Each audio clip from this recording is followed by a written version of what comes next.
अब देखो काई स्क्वायर डिस्ट्रीब्यूशन क्या होती है, कहाँ से ये जो है वो बनी है काई स्क्वायर डिस्ट्रीब्यूशन, इसको डिस्कस करेंगे।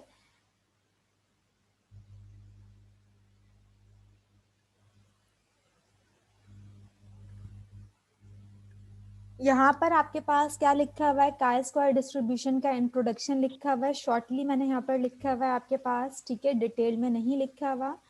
क्या लिखा हुआ है बेटा आपके पास यहाँ पर, let x1 is a random variable distributed normally with mean mu one and standard deviation sigma one. ठीक है, जब x1 जो है वो एक क्या होता है, रैंडम वेरिएबल होता है जो कि नॉर्मली डिस्ट्रीब्यूटेड होता है with mean mu one and standard deviation sigma one. तो z आपके पास एक स्टैंडर्ड नॉर्मल रैंडम वेरिएबल बन जाता है जो कि किसके इक्वल होता है, x1 minus mu one divided by sigma one का स्क्वायर। ठीक है, तो ये हमारे पास क्या कहलाता है, ये जो z वेरिएबल हमारे पास होता है ये हमारे पास क्या कहलाता है, एक स्टैंडर्ड नॉर्मल वेरिएबल कहलाता है। ठीक है, स्टैंडर्ड नॉर्मल वेरिएबल कहलाता है। और आपके पास अगर हम इसका क्या कर दें, z का स्क्वायर ले लें, ठीक है, अगर हम इसी स्टैंडर्ड नॉर्मल रैंडम वेरिएबल का हम क्या कर लें, स्टैंडर्ड नॉर्मल वेरिएबल का हम क्या कर दें, स्क्वायर कर दें, तो वो हमारे पास फिर क्या कहलाता है, वो हमारे पास कहलाती है काई स्क्वायर डिस्ट्रीब्यूशन। ठीक है, यहाँ पर आपके पास स्क्वायर नहीं होगा। ठीक है, कि आपके पास एक x1 क्या है, रैंडम वेरिएबल है जो कि नॉर्मली डिस्ट्रीब्यूटेड है with mean mu one and standard deviation sigma one. तो वो हमारे पास क्या होता है, एक स्टैंडर्ड नॉर्मल रैंडम वेरिएबल बनता है जो कि z आपके पास होता है किसके इक्वल होता है, x1 minus mu divided by sigma one. ठीक है, is a standard normal variable. यहाँ पर स्क्वायरिंग लिखा हुआ था तो वो टाइपिंग मिस्टेक थी, इसलिए मैंने स्क्वायर यहाँ पर क्या कर दिया, इरेज कर दिया। ठीक है, वेरिएबल z आपके पास किसके इक्वल होता है, x1 minus mu divided by sigma one is a standard normal variable. ठीक है, और इसी वेरिएबल का अगर आप क्या कर दो, स्क्वायर कर दो, तो वो हमारे पास क्या कहलाती है, काई स्क्वायर डिस्ट्रीब्यूशन कहलाती है विद 1 डिग्री ऑफ फ्रीडम। ठीक है, इसी तरह देखो आपके पास बुक पे मेंशन है कि अगर आपके पास लेट सपोज दो वेरिएबल्स हों x1 एंड x2, तो फिर आपके पास क्या हो जाएगा, एक z1 आएगा एक z2 आ जाएगा। ठीक है, आपके पास पेज नंबर 183 पर मेंशन है, फिर आपने यहाँ पर क्या किया हुआ है, z1 का स्क्वायर प्लस z2 का स्क्वायर। तो ये भी हमारे पास क्या कहलाएगी, काई स्क्वायर डिस्ट्रीब्यूशन कहलाएगी विथ 2 डिग्री ऑफ फ्रीडम। इसी तरह अगर हमारे पास n रैंडम वेरिएबल हो, ठीक है, यानी कि x1 से लेकर xn तक हमारे पास रैंडम वेरिएबल्स हों जो कि नॉर्मली डिस्ट्रीब्यूटेड हों, जिनके मीन क्या हो, mu one two mu N, और स्टैंडर्ड डेविएशन आपके पास क्या हो, sigma one two sigma N. तो आपके पास जब आप उसका स्क्वायर कर दोगे सम अप करके, तो वो भी आपके पास क्या बन जाएगा, काई स्क्वायर डिस्ट्रीब्यूशन कहलाएगी। इन शॉर्ट हमारे पास क्या है कि काई स्क्वायर डिस्ट्रीब्यूशन बनती किससे है, स्टैंडर्ड नॉर्मल वेरिएबल का जब हम स्क्वायर कर देते हैं तो वो हमारे पास फिर क्या कहलाता है, काई स्क्वायर डिस्ट्रीब्यूशन हमारे पास कहलाती है। अब देखो प्रोबेबिलिटी डेंसिटी फंक्शन आपके पास यहाँ पर शो किया हुआ है कि काई स्क्वायर डिस्ट्रीब्यूशन का प्रोबेबिलिटी डेंसिटी फंक्शन किसके इक्वल होता है, F of chi square is equals to 1/2 to the power n/2 gamma n/2 chi square की power n/2 minus one into exponential to the power minus chi square over 2। ये हमारे पास density function दिया हुआ है। ठीक है, और आपके पास यहाँ पर लिमिट दी हुई है कि काई स्क्वायर की लिमिट लाई कर रही होती है 0 टू इन्फिनिटी के बिटवीन, काई स्क्वायर की लिमिट क्या कर रही होती है, लाई कर रही होती है। और यहाँ पर n को क्या डिनोट किया हुआ है कि n जो है वो काई स्क्वायर डिस्ट्रीब्यूशन का क्या है, ओनली पैरामीटर है, जो क्या है आपके पास यहाँ पर डिग्री ऑफ फ्रीडम बताया हुआ है इस फंक्शन में। ठीक है, अब देखो प्रॉपर्टीज इंपॉर्टेंट है। ठीक है, प्रॉपर्टीज आपने देखनी है कि काई स्क्वायर डिस्ट्रीब्यूशन की प्रॉपर्टीज क्या हैं। यहाँ पर मैंने फ्यू प्रॉपर्टीज जो है वो डिस्कस की हुई हैं, आपकी बुक में तमाम प्रॉपर्टीज लिखी हुई हैं, उनको आप देख लीजिएगा। जो फ्यू प्रॉपर्टीज मैंने यहाँ पर मेंशन की हुई हैं वो आपके पास क्या लिखी हुई है, द काई square distribution has the following properties. First property आपके पास क्या है, the value of chi square lies between 0 and infinity, कि काय स्क्वायर की वैल्यू जो है वो कहाँ से कहाँ तक लाई करती है, 0 टू इंफिनिटी के बिटवीन क्या करती है, लाई करती है। ठीक है, अब देखो आपके पास नेक्स्ट प्रॉपर्टी क्या लिखा हुआ है, the shape of the curve for various values of degrees of freedom, ठीक है, डिनोटेड बाय न्यू, ठीक है, इज शोन बिलो। क्या किया हुआ है यहाँ पर डिफरेंट कर्व्स आपके पास क्वेश्चन में शो किए हुए हैं, ठीक है, डिफरेंट कर्व्स आपके पास शो किए हुए हैं, और क्या बताया हुआ है कि अगर हमारे पास डिग्री ऑफ फ्रीडम 1 होगा तो हमारे पास डिस्ट्रीब्यूशन का कर्व कुछ इस टाइप का बनेगा, जो कि रेड कलर से क्या हो रहा है, शो हो रहा है। अगर हमारे पास डिग्री ऑफ फ्रीडम 2 होगा तो आपके पास देखो थोड़ा सा और डाउन हो गया और ये कर्व आपके पास बन गया। अगर आपके पास डिग्री ऑफ फ्रीडम 3 है, अब आपके पास इस टाइप का कर्व बनना शुरू हो गया, कहाँ से, डिग्री ऑफ फ्रीडम 3 से, ठीक है। डिग्री ऑफ फ्रीडम 5 है तो आपके पास ये कर्व आ गया, ग्रीन कलर से शो हो रहा है। डिग्री ऑफ फ्रीडम 10 है तो आपके पास ये कर्व शो हो रहा है, ठीक है। तो अब हमने यहाँ पर क्या नोटिस किया कि as the number of degrees of freedom increases, कि जैसे जैसे डिग्री ऑफ फ्रीडम क्या हो रहे हैं, इंक्रीज हो रहे हैं, ठीक है। डिग्री ऑफ फ्रीडम की वैल्यू हमारे पास क्या हो रही है, इंक्रीज हो रही है। The chi square curves get more bell shape, chi square का कर्व जो है वो क्या बनना शुरू हो गया, बेल शेप जो है वो होना शुरू हो गया, ठीक है। And approaching the normal curve, और किसको अप्रोच करने लगेगा, नॉर्मल कर्व को जो है वो अप्रोच करने लगेगा।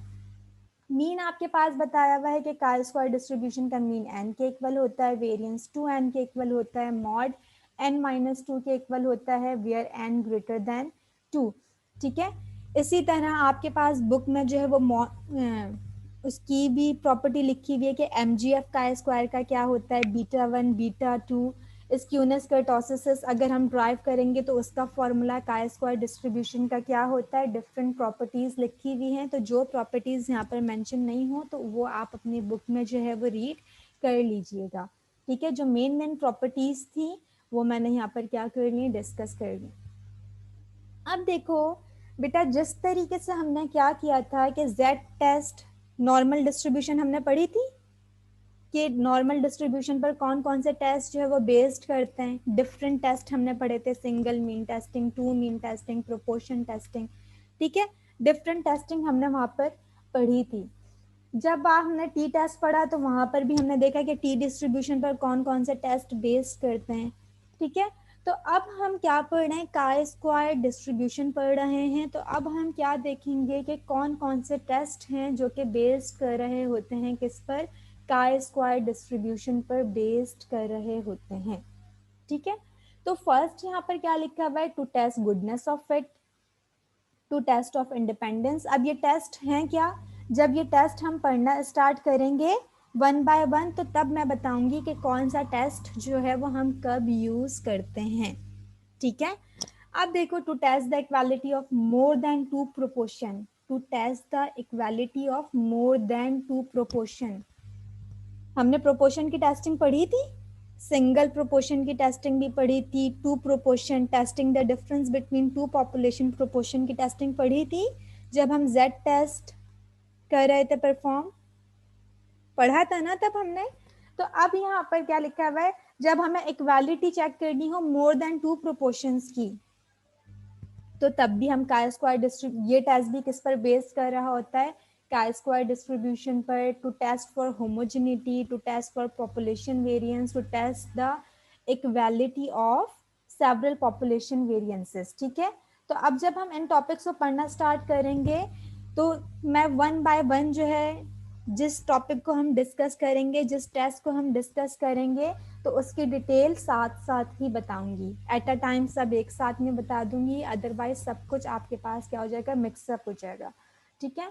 अब देखो बेटा, फर्स्ट आपके पास क्या है, to test goodness of fit, ठीक है। गुडनेस ऑफ फिट टेस्ट क्या होता है, अब सबसे पहले आपने ये समझना है, ठीक है। अब देखो आपके पास यहाँ पर क्या लिखा हुआ है, a goodness of fit test is used to know whether or not a given set of data follow a specified probability distribution. Goodness of fit test में हम क्या जानना चाहते हैं कि जो डाटा सेट हमें क्वेश्चन में गिवन है क्या वो एक स्पेसिफाइड प्रोबेबिलिटी डिस्ट्रीब्यूशन को फॉलो कर रहा है या नहीं फॉलो कर रहा। ठीक है, लेट्स सपोज कि हमें क्वेश्चन में कोई डाटा दिया हुआ है, कोई डाटा सेट हमें क्वेश्चन में गिवन है और हमसे क्वेश्चन में कहा जा रहा है कि आप क्या करें, आप इस डाटा सेट पर जो है ये प्रोबेबिलिटी डिस्ट्रीब्यूशन अप्लाई करें। लेट्स सपोज वो हमसे क्वेश्चन में बोलते हैं कि आपके पास जो क्वेश्चन में डाटा सेट गिवन है आप उस पर क्या फिट करें, बाइनोमियल डिस्ट्रीब्यूशन फिट करें। ठीक है, तो जब हम हाइपोथेसिस टेस्टिंग के स्टेप्स परफॉर्म करेंगे तो वहां पर हम बेसिकली क्या चेक करेंगे, हम अपना नल ऑल्टरनेटिव हाइपोथेसिस स्टेट करेंगे और हम क्या स्टेटमेंट देंगे वहां पर, data follow binomial distribution. Alternative हो जाएगा data does not follow binomial distribution. जिस डिस्ट्रीब्यूशन को वो फिट करने के लिए कह रहे हैं वो हम चेक करेंगे। ठीक है, कि whether this distribution follow, whether the given data set follow this distribution or not, ये हम क्या करेंगे, चेक करेंगे। ठीक है, अब देखो मजीद ये जो बात मैं आपको बता रही हूँ कि किस तरीके से हम चेक करेंगे, गुडनेस ऑफ फिट का मतलब ही क्या है कि जो डिस्ट्रीब्यूशन हम डाटा सेट पर फिट कर रहे हैं क्या वो उस डाटा सेट के लिए गुड है या नहीं, उस डाटा सेट, वो डाटा सेट क्या एक्चुअली उस डिस्ट्रीब्यूशन को फॉलो कर भी रहा था या नहीं फॉलो कर रहा था। ठीक है, अब देखो क्या लिखा हुआ है, for this purpose we use following statistic. जिस तरह जब हमने पढ़ा था test based on normal distribution यानी कि, तो वहां पर हमने स्टैटिस्टिक क्या यूज की थी, जेड की स्टैटिस्टिक हमने यूज की थी, जेड टेस्ट यूज किया था। जब हम टी डिस्ट्रीब्यूशन पढ़ रहे थे तो हमने टी टेस्ट यूज किया था। अब जो हम यहाँ पर काई स्क्वायर डिस्ट्रीब्यूशन पढ़ रहे हैं तो यहाँ पर हम स्टैटिस्टिक क्या यूज करेंगे, काई स्क्वायर कैलकुलेटेड वैल्यू किस तरीके से फाइंड आउट करेंगे, that is summation I equals to 1 to k observe frequencies, ये ओ आई किसको डिनोट कर रहा है, ऑब्जर्व फ्रीक्वेंसीज को, माइनस ई आई किसको डिनोट कर रहा है, एक्सपेक्टेड फ्रीक्वेंसीज को, इनका whole square divided by expected frequencies. अब देखो ऑब्जर्व फ्रीक्वेंसीज क्या होती हैं, ऑब्जर्व फ्रीक्वेंसीज हमारे पास वो होती हैं जो क्वेश्चन में हमें फ्रीक्वेंसीज गिवन होंगी, जो क्वेश्चन में हमें क्या होंगी, फ्रीक्वेंसीज गिवन होंगी। ठीक है, और एक्सपेक्टेड फ्रीक्वेंसीज हमारे पास क्या होती हैं, जो फ्रीक्वेंसीज हम खुद फाइंड आउट करेंगे। ठीक है, एक्सपेक्टेड फ्रीक्वेंसीज क्या होती हैं, जो फ्रीक्वेंसीज हम खुद फाइंड आउट करेंगे। अब देखो फर्दर आपके पास क्या लिखा हुआ है यहाँ पर, if the observe frequency are close to the corresponding expected frequency, अगर हमारी ऑब्जर्व फ्रीक्वेंसी यानी कि जो क्वेश्चन में ओरिजिनल फ्रीक्वेंसीज गिवन थी वो क्या हो, क्लोज हो एक्सपेक्टेड फ्रीक्वेंसी से, जो एक्सपेक्टेड फ्रीक्वेंसीज हमने खुद फाइंड आउट की हैं, अगर उन दोनों फ्रीक्वेंसीज में ज़्यादा डिफरेंस ना हो, वैल्यूज क्लोज हो, तो आपके पास काई स्क्वायर की जो वैल्यू आएगी वो क्या होगी, स्मॉल वैल्यू आएगी। ठीक है, स्मॉल वैल्यू आएगी, इट्स मीन कि वो किसको इंडिकेट कर रही होगी, वो इंडिकेट कर रही होगी कि जो डिस्ट्रीब्यूशन हमने फिट की थी ना डाटा सेट पर वो गुड फिट है। ठीक है, इसी तरह अगर हमारे पास ऑब्जर्व फ्रीक्वेंसीज और एक्सपेक्टेड फ्रीक्वेंसीज में बहुत ज़्यादा डिफरेंस आ रहा होगा तो आपके पास काई स्क्वायर की जो वैल्यू आएगी ना वो क्या आएगी, लार्ज आएगी, जो कि इंडिकेट कर रही होगी कि जो हमने डिस्ट्रीब्यूशन फिट की है वो पुअर डिस्ट्रीब्यूशन है। ठीक है, अब देखो फर्दर आपके पास क्या लिखा हुआ है, the degree of freedom in goodness of fit test is k minus 1 minus m। के हमारे पास क्या होंगी, नंबर ऑफ कैटेगरीज होंगी या नंबर ऑफ क्लासेस होंगी, m हमारे पास क्या होगा, नंबर ऑफ एस्टिमेटेड पैरामीटर्स होंगे। अब नंबर ऑफ एस्टिमेटेड पैरामीटर क्या होंगे ये जब मैं क्वेश्चन करवाऊंगी तो अस्सलाम वालेकुम मिस। आपको एक्सप्लेन करूंगी कि आपके पास नंबर ऑफ पैरा एम हमारे पास क्या है, नंबर ऑफ एस्टिमेटेड पैरामीटर। अब यहाँ पर नोट आपके पास क्या लिखा हुआ है, that is chi square approximation chi-square approximation should not be used unless each of the expected frequencies is at least 5. हम काय स्क्वायर जब हम एक्सपेक्टेड फ्रीक्वेंसीज, ये जो ई आई लिखा हुआ है ना, ये हम खुद फ्रीक्वेंसीज फाइंड आउट करेंगे। अगर इसको फाइंड आउट करते हुए इसकी वैल्यू जो है वो क्या आई, 5 से लेस आई, एक्सपेक्टेड फ्रीक्वेंसीज जो हम खुद फाइंड आउट करते हैं उसकी वैल्यू जो है वो 5 आनी चाहिए या 5 से ग्रेटर आनी चाहिए, ये इसकी कंडीशन है। अदरवाइज हम काय स्क्वायर अप्रोक्सीमेशन कर ही नहीं सकते। तो जब हम इसकी वैल्यूज कैलकुलेट करेंगे ना बेटा एक्सपेक्टेड फ्रीक्वेंसीज की, तो हमें वहां पर ये ध्यान रखना है कि हमारे पास एक्सपेक्टेड फ्रीक्वेंसी की वैल्यू 5 आनी चाहिए या 5 से ग्रेटर आनी चाहिए। अगर हमारे पास 5 से लेस वैल्यूज होंगी तो फिर हम ऑब्जर्वेशंस को मर्ज करना स्टार्ट करेंगे, कि इतना मर्ज करेंगे कि कम से कम वो 5 बन जाए या 5 से ग्रेटर बन जाए, लेकिन 5 से लेस जो है वो नहीं होनी चाहिए। अब देखो यहाँ पर आपके पास बाकी इसको जब मैं क्वेश्चन करवाऊंगी सॉल्व, तो वहां पर आपको क्लियर होगा कि मैं ये जो बात कर रही हूँ कि एक्सपेक्टेड फ्रीक्वेंसी आपके पास एटलीस्ट 5 जो है वो होनी चाहिए। 5 से अगर लेस हमारे पास एक्सपेक्टेड फ्रीक्वेंसी की वैल्यू आएगी तो हम ऑब्जर्वेशंस को मर्ज करेंगे। अब उन ऑब्जर्वेशंस को मर्ज किस तरीके से करेंगे जब एक्सरसाइज पर आऊंगी तो मैं डिटेल में बताऊंगी। नंबर ऑफ एस्टिमेटेड पैरामीटर का भी एम, अभी तो मैंने जस्ट फॉर्मूला बता दिया कि एम हमारे पास क्या होता है, नंबर ऑफ एस्टिमेटेड पैरामीटर होता है। अब हम किस तरीके से बताएंगे कि हमारे पास एस्टिमेटेड पैरामीटर कितने हैं, ये क्वेश्चन को देखकर हम बताएंगे, ठीक है, जब मैं एक्सरसाइज सॉल्व करवाऊंगी। अब देखो बेटा यहाँ पर आपके पास क्या दिए हुए हैं, हाइपोथेसिस के स्टेप्स दिए हुए हैं कि जब आप goodness of fit test apply करते हो तो आपके पास हाइपोथेसिस के क्या क्या स्टेप्स होते हैं। फर्स्ट आपके पास क्या लिखा हुआ है, फिट इज गुड, या आप ये स्टेटमेंट भी देख सकते हो कि sample data follow, sample data obtain from specified probability distribution. अब क्वेश्चन में वो जो डिस्ट्रीब्यूशन कह रहे होंगे हम वही डिस्ट्रीब्यूशन यहाँ पर लिखेंगे, जो भी प्रोबेबिलिटी डिस्ट्रीब्यूशन का वो क्या ले रहे होंगे, नाम ले रहे होंगे, ठीक है। अगेंस्ट द ऑल्टरनेटिव, ऑल्टरनेटिव आपके पास क्या हो जाएगा, अब देखो ऑल्टरनेटिव आपके पास क्या हो गया, fit is not good, level of significance choose करना है, टेस्ट स्टैटिस्टिक आपके पास किसके इक्वल होगी, that is observe frequencies minus expected frequencies का whole square divided by expected frequency with degree of freedom K minus 1 minus M. K हमारे पास number of classes होंगी, एम हमारे पास क्या होंगे, नंबर ऑफ एस्टिमेटेड पैरामीटर होंगे। देन हम क्या करेंगे, इन वैल्यूज को कैलकुलेट करेंगे। क्रिटिकल रीजन आप टेबुलेटेड वैल्यू किस तरीके से फाइंड आउट करोगे, chi square greater than chi square alpha V, यहाँ पर काय स्क्वायर लिख लेना, अच्छा लिखा हुआ स्क्वायर आगे हो गया, ठीक है, काय स्क्वायर अल्फा न्यू, ठीक है। यहाँ पर आप जब क्रिटिकल रीजन बनाओगे काय स्क्वायर में तो हमेशा आपके पास ग्रेटर देन की कंडीशन ही होगी। क्यों हमेशा ग्रेटर देन की कंडीशन होगी, क्योंकि आपको काय स्क्वायर डिस्ट्रीब्यूशन की जब प्रॉपर्टीज बताई गई तो वहां पर उन्होंने आपको बता दिया कि काय स्क्वायर की जो लिमिट्स होती हैं, वैल्यूज होती हैं, वो लाई कर रही होती हैं 0 टू इन्फिनिटी के बिटवीन लाई कर रही होती हैं। इट्स मीन कि आपके पास यहाँ पर कोई नेगेटिव वैल्यू नहीं होगी, जो टेबुलेटेड वैल्यू हम फाइंड आउट करेंगे वो हम पॉजिटिव ही लिखेंगे, और आपके पास क्या केस होगा, ग्रेटर देन का केस ही होगा। क्लियर है बात।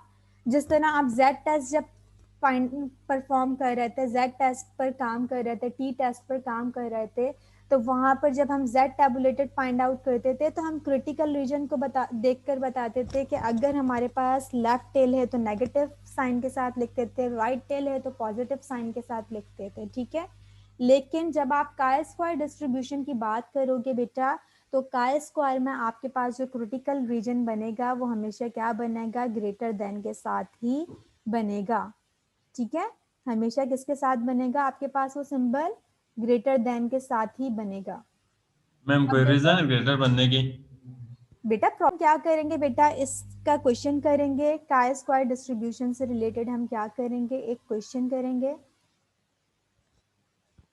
ठीक है, पहले मैं ये वाला क्वेश्चन नहीं करवाऊंगी, पहले ये क्वेश्चन करवाऊंगी। ठीक है, ये क्वेश्चन जो है वो आपकी बुक्स में मौजूद है बेटा। यहाँ पर जो है रिकॉर्डिंग टाइम 9:54 आ रहा है, वेट हो जाएगा 10 मिनट में। ठीक है बेटा, अब देखो बेटा ये क्वेश्चन है आपके पास बुक में मौजूद है। आपके पास जो क्वेश्चन है ये एक्सरसाइज है आपके पास 3.94। ठीक है, 3.94 क्वेश्चन है ये, एक्सरसाइज 94। क्या है आपके पास, सबसे पहले तो बेटा आपने देखना है कि जब आपके पास कोई क्वेश्चन गिवन हो तो आपने जज किस तरीके से करना है कि भाई इस क्वेश्चन पर मुझे गुडनेस ऑफ फिट ही लगाना है। तो सबसे बड़ी पहचान तो हमारे पास क्या है goodness of fit test apply करने के लिए, कि आपके पास कोई डाटा ऐसा गिवन होगा जहां पर फ्रीक्वेंसीज होंगी। ठीक है, जहां पर आपके पास क्या दी हुई होंगी, फ्रीक्वेंसीज दी हुई होंगी। अब देखो यहाँ पर आपके पास क्या था डेटा बेटा, डाटा आपके पास यहाँ पर गिवन था, suppose that 6 coins are tossed simultaneously. 6 coins को एट अ टाइम टॉस किया गया।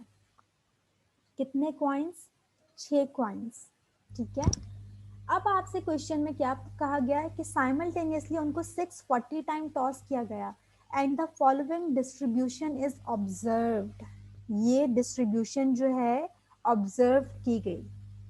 ठीक है, अब डिस्ट्रीब्यूशन में इन्होंने क्या ऑब्जर्व किया, नंबर ऑफ हेड्स, 0 हेड कितनी दफा है, 1 हेड कितनी दफा है, 2 head, 3 head, 4 head, 5 head, 6 heads कितनी दफा है, उनकी फ्रीक्वेंसीज लिख दी कि जब 640 टाइम्स जो है वो ये परफॉर्म किया गया तो 13 टाइम्स जो है वो कोई भी हेड नहीं आया, 70 टाइम्स जो है वो एक हेड आया।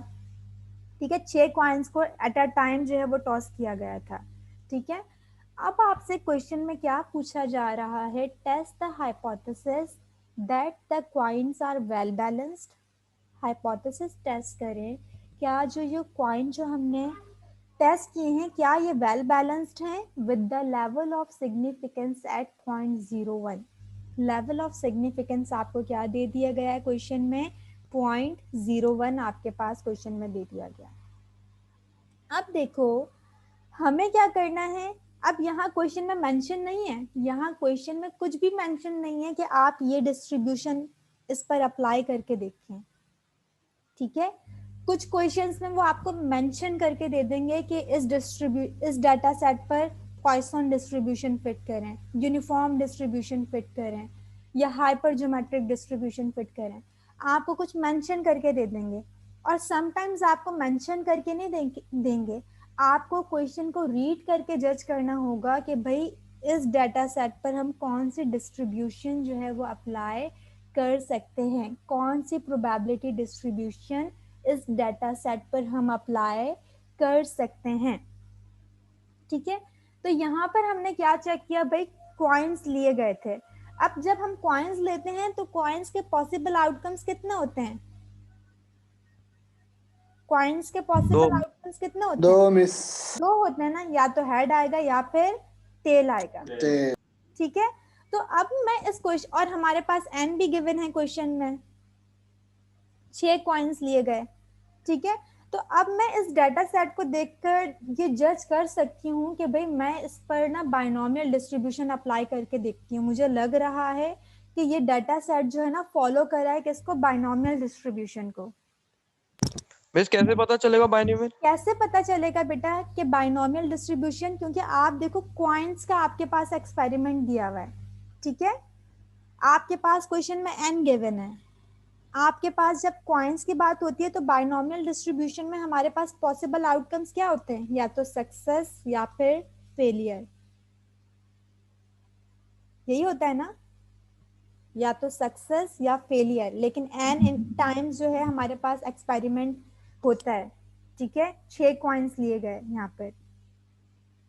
ठीक है, आपके पास n गिवन है, तो बाइनोमियल डिस्ट्रीब्यूशन को हम किस तरीके से जज करते हैं? बाइनोमियल डिस्ट्रीब्यूशन को सबसे पहले हमने जब प्रोबेबिलिटी डिस्ट्रीब्यूशन का टॉपिक हम पढ़ रहे थे, आपने बेसिक में पढ़ा होगा प्रोबेबिलिटी डिस्ट्रीब्यूशन का टॉपिक, तो वहां पर आपको तमाम प्रोबेबिलिटी डिस्ट्रीब्यूशंस बताई गई थी, बर्नौली डिस्ट्रीब्यूशन, बाइनोमियल डिस्ट्रीब्यूशन, ठीक है। अब यहाँ पर हमारे पास क्या है, बर्नौली डिस्ट्रीब्यूशन में हमारे पास जब आउटकम्स बनते हैं तो दो ही आउटकम्स बनते हैं कि लेट सपोज मैंने एक कॉइन टॉस किया, आपके पास या तो हेड आएगा या टेल आएगा। जब आप बात करते हो बाइनोमियल डिस्ट्रीब्यूशन की, तो बाइनोमियल डिस्ट्रीब्यूशन आपके पास क्या है, बर्नौली डिस्ट्रीब्यूशन की क्या है, एक्सटेंशन है, ठीक है। किस तरीके से कि वहां पर आपके पास एक n कॉइन्स आ जाते हैं, मतलब एक ही कॉइन टॉस नहीं करूंगी मैं, n कॉइन को टॉस कर सकती हूँ, लेकिन पॉसिबिलिटीज आपके पास जिस कॉइन को मैं टॉस कर रही हूँ, जो एक्सपेरिमेंट में परफॉर्म कर रही हूँ, उसकी पॉसिबिलिटीज खाली दो ही हैं, सक्सेस या फिर फेलियर। यहाँ पर कॉइन ले लिया गया, तो पॉसिबिलिटीज आपके पास, कॉइन को जब आप टॉस करते हो तो आपके पास क्या पॉसिबिलिटीज होती हैं, या तो हेड आएगा या फिर टेल आएगा। अब आप 6 कॉइन ले लो, 7 कॉइन ले लो, 8 कॉइन ले लो, लेकिन पॉसिबिलिटीज आपके पास दो ही होंगी, या तो हेड आएगा या फिर टेल आएगा, ठीक है। या अगर मैं बात कर लूं किसी पेशेंट्स की, तो मैं कहूंगी कि अलाइव और डेथ की बात कर लूं, या तो जो है वो जिंदा रहेंगे या डेथ हो जाएगी, ठीक है, ठीक है। या फिर मैं बात कर लूं एग्जाम्स में स्टूडेंट्स पास होंगे या फेल, तो हमारे पास दो ही ऑप्शंस होते हैं, या तो पास होंगे या फेल होंगे, ठीक है। तो जब हमारे पास सिर्फ दो पॉसिबल आउटकम्स हो, हाँ या ना, ठीक है, तो तब हम वहां पर, और n हमारे पास ट्रायल्स हों, तो तब हम क्या यूज करते हैं, बाइनोमियल डिस्ट्रीब्यूशन यूज करते हैं। अब यहाँ क्वेश्चन में मेंशन नहीं था, लेकिन कॉइन्स का डाटा सेट हमें गिवन था, तो हमने यहाँ पर क्वेश्चन को रीड करके जज किया कि भाई यहाँ पर तो बाइनोमियल डिस्ट्रीब्यूशन ही हम अप्लाई कर सकते हैं, क्योंकि पॉसिबल आउटकम्स हमारे पास दो ही हैं, एन भी हमारे पास क्वेश्चन में गिवन है, ठीक है। तो मैंने यहाँ पर नल हाइपोथेसिस, कुछ क्वेश्चंस में गिवन होगा डायरेक्ट कि ये डिस्ट्रीब्यूशन फिट करें, जहां आपके पास गिवन नहीं होगा वहां आपने जज करना है कि कौन सी डिस्ट्रीब्यूशन आपने फिट करनी है। अब आप ये कह लो कि आपका इम्तिहान है, आप जो first semester, second semester, third semester में, सेकंड और थर्ड सेमेस्टर में जो जो आप डिस्ट्रीब्यूशंस पढ़ चुके हो ना, अब आपका इम्तिहान है कि आप उन डिस्ट्रीब्यूशंस को, अगर क्वेश्चन में मेंशन ना हो तो आप जज कर सकते हो कि हमें डाटा सेट पर कौन सी डिस्ट्रीब्यूशन फॉलो करनी है, कौन सी सुइटेबल डिस्ट्रीब्यूशन जो है वो अप्लाई करवानी है। मैम डिस्ट्रीब्यूशन के नाम लिखने के बजाय सिंपल ये लिख लेंगे द कॉइन्स आर बैलेंस्ड